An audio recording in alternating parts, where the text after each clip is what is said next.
BFM. Allez, Rima Hassan, on démarre direct l'émission. Ah oui. Il y a des auditeurs qui nous attendent. On rentre dans le dur direct. Valérie Benaïm, vous connaissez ça. Non, mais c'est vrai, vous avez fait une grande carrière, Valérie Benaïm. C'est gentil. 45 ans de carrière, attention.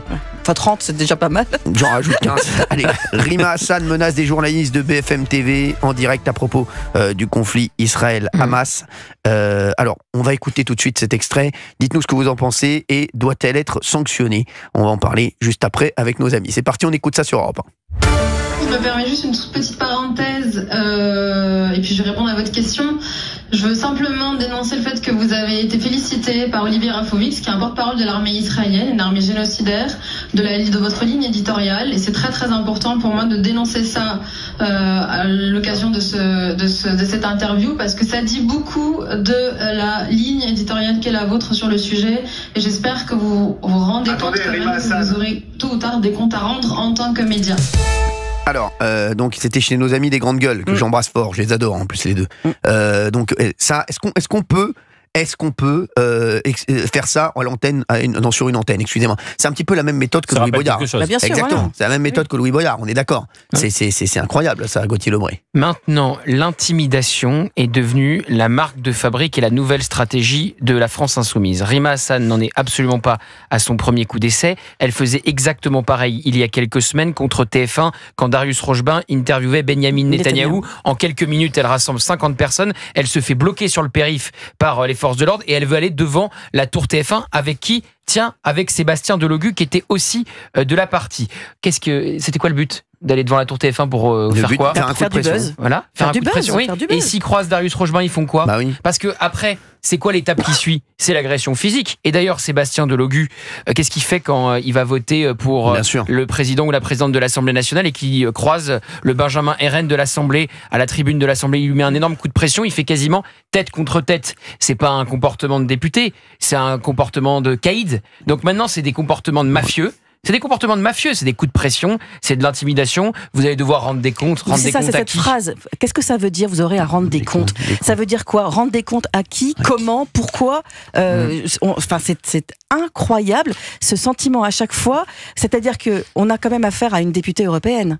Donc non mais voilà. Donc il y a une responsabilité. Sa parole est une parole qui compte. C'est une parole importante. C'est celle de quelqu'un qui a été élu. Et elle utilise un vocable qui est un vocable guerrier, qui est un vocable de mise en cause. Vous aurez à rendre des comptes. 01 80 20 39 21, réagissez sur Europe 1 sur ce coup de pression de Rima Hassan. Monsieur D'Artigol, vous en pensez quoi? Ne soyez pas étonnés, c'est la mise en place d'une stratégie.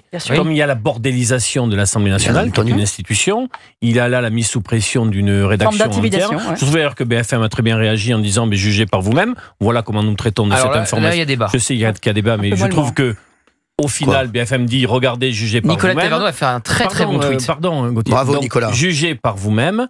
Et les mélenchonistes veulent apparaître comme les anti-systèmes.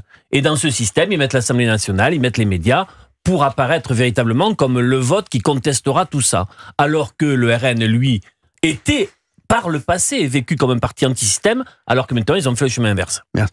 Il a fait quoi, Nicolas Taverneau? Alors, Nicolas Taverneau qui est maintenant patron du groupe. Exactement. Voilà.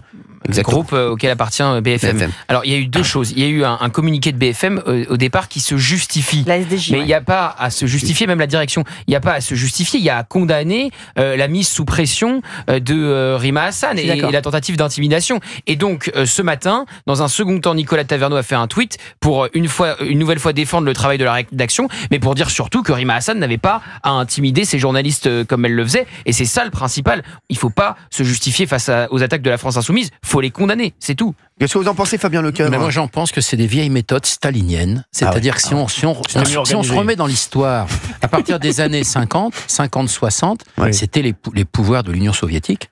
Et c'était ça, en fait. On menaçait, il y avait un pouvoir central, il y avait une pensée unique, et il fallait absolument être dans la même pensée. 53. Oui, mais c'est ça. Mais c'est stalinien pour moi. C'est les 50-53.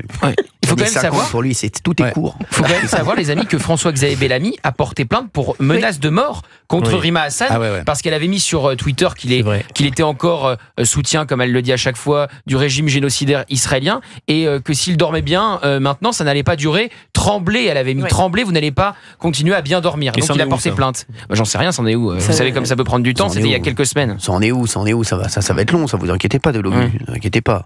Qu'est-ce qui se passe? Pourquoi il me regarde bizarrement, Delogu? Tu regardes ce qui va... Moi, Delogu. Par contre, vous lui ressemblez. Non, c'est pas non. Ça. Non, mais ça va. Bon, merci d'Artigol. Ça commence par un D aussi, donc ça. Delogu, les chéris, vous réagissez 01 80.